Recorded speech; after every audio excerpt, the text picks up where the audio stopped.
You guys have questions for Jalen? He scored 2 goals in tonight's 2-1 win over Elon. I do. Jalen, let's just go right through the 2 goals because you've shown some variety. First goal this year was lefty, then you rocketed that one with the right foot. Did you guys think it was going to have to take a long distance shot because they were sort of jamming up the middle tonight? So funny enough, at halftime, the coaches had talked to me about popping off the center backs because a lot of times they don't like to move off of basically the top of the box. And so me and Ajmer talked, and it just happened where I popped off and he gave it to me, and then I just had to figure something out and got a shot off and just happened to go in.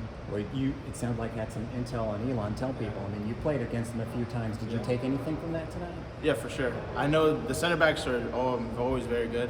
Last year they had the same ones. They played in the NCAA tournament. Still the same group, especially the back line. And they always stay very compact, very organized. And it just takes getting in front of them. Trying to beat them behind is very difficult, so just had to get in front of them and just go at them, and that's exactly what happened. And got 2 goals. I don't know if it was the center back, the unfortunate lad that you dropped onto his backside in the second goal, but was that an in the moment kind of thing, that last fake, because it really set you up?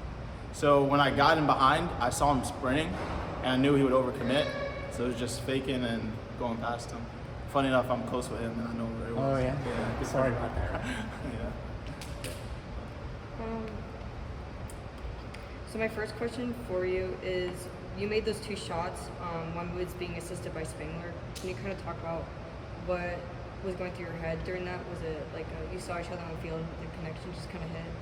Yeah, it was funny enough because since preseason, for whatever reason, me and Ajmer have just had a connection, and a lot of times it just takes us to look at each other, and for whatever reason, we're always on the same page. And I mean, I want to say, including preseason, he's assisted me 5 or 6 times now, so definitely there's a connection between the 2 of us. All right. And then what do you think has been an issue moving the ball forward and getting into that shooting range throughout the game? Is it the ball movement, or maybe it's something the defense is doing? I think it's more just connection between each other, make sure we're all on the same page, and most importantly, just trusting each other in certain spots with the ball, and trusting that we'll find a way to get out of it, which, especially second half today, we definitely figured out.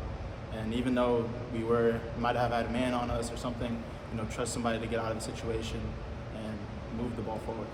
Right. And then you guys went through multiple fouls in the last game. What do you think was the change to not receiving as many as you did? I would say just focus, just staying locked in and making sure that you delay rather than foul was definitely the biggest thing with that, and something that we definitely have been working on in training, and thankfully came together today. Just from a mental standpoint, getting a win here last game before you head into conference finals, it's going to be a big one here against SMU. Just how, kind of from a confidence perspective, how important was that for you guys in the locker room? I think it's very important because over the course of the season, from the start, things start off difficult. And as the season's gone on, we've started to pick up momentum. And even though against Clemson it didn't go our way, it was still very much in the right direction. And we fought and we battled. We went down a goal, came back. Same thing today. And today we got the result. So, especially in college, even you may not start off well, but at the end of the day, confidence is the most important thing. As long as you build towards that and you do well, then at the beginning it doesn't really matter. That's all I got, Jalen. Exactly.